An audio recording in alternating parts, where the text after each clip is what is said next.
Hello everyone, welcome to my channel Balcony Workshop. I'm Binu here, and today we are going to see what are the different kinds of hand tools that I use in my workshop.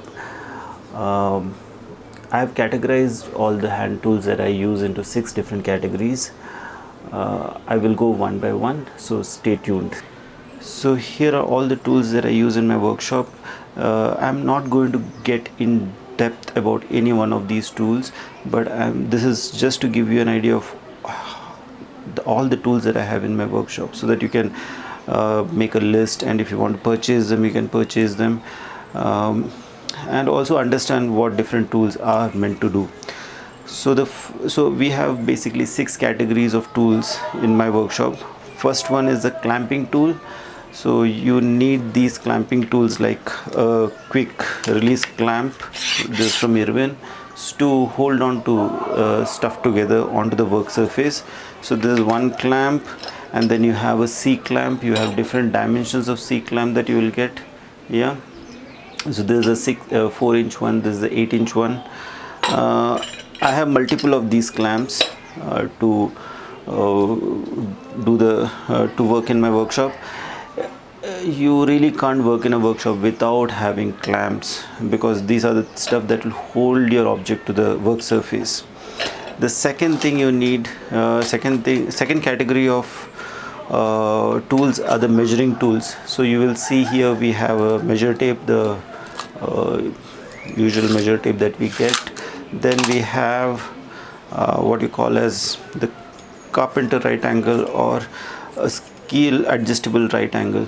So you have centimeters, you have inches, you get a 90 degree, you get a 45 degree, and then also you get a spirit level here.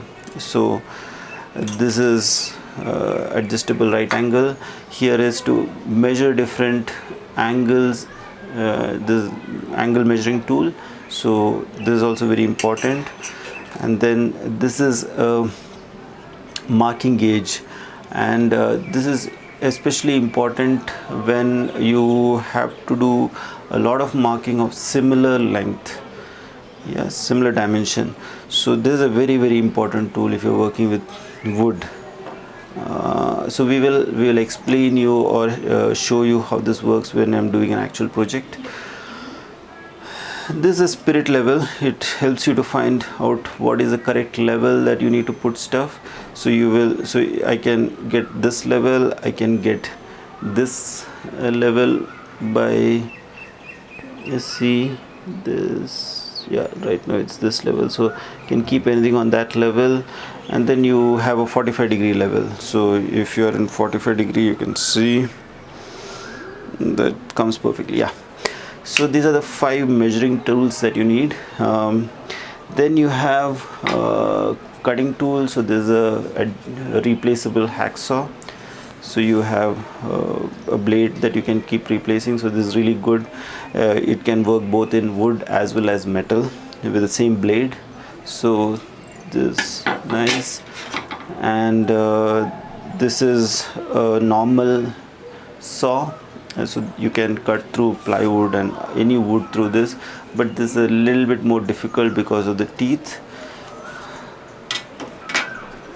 And this is what you call a tenon saw. So this one is very sharp. You can cut through wood very easily.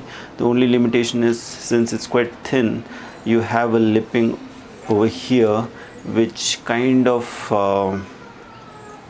restricts it from cutting in deep. So you can't really cut in deep wooden members using this. So we saw the third category, which is the cutting tool. The fourth category is the chisel. So we have 5 chisels here, from 13 mm to 38 mm. So you can either have 3 of these or 5 of these, and this is extremely essential if you're going to have woodworking, if you're going to do woodworking. And we have a mallet, wooden mallet. So you don't use hammer to work with work with chisel. You always need to use a wooden mallet to get better results. And you have a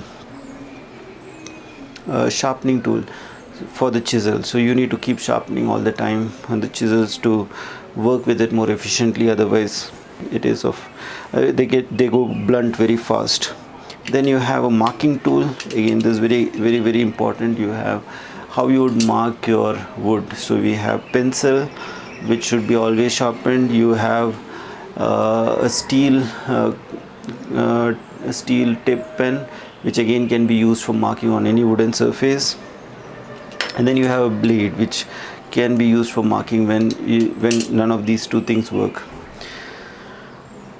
And the sixth category is the fasteners. You have I have this where you can put in, so it becomes, so I can have different kind of screwdrivers that can be used inside this. Yeah.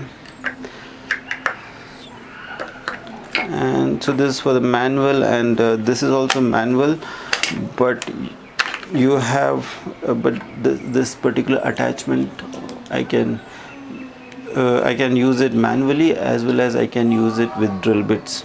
So yeah, more or less all the tools, all the hand tools that I have in my workshop. See, there are many more hand tools than this available in market, but I feel that these many tools are enough to start off work to do woodworking. So in the next video we will see all the power tools that is there, so that you can see how the hand tools and power tools can work together to make the entire setup.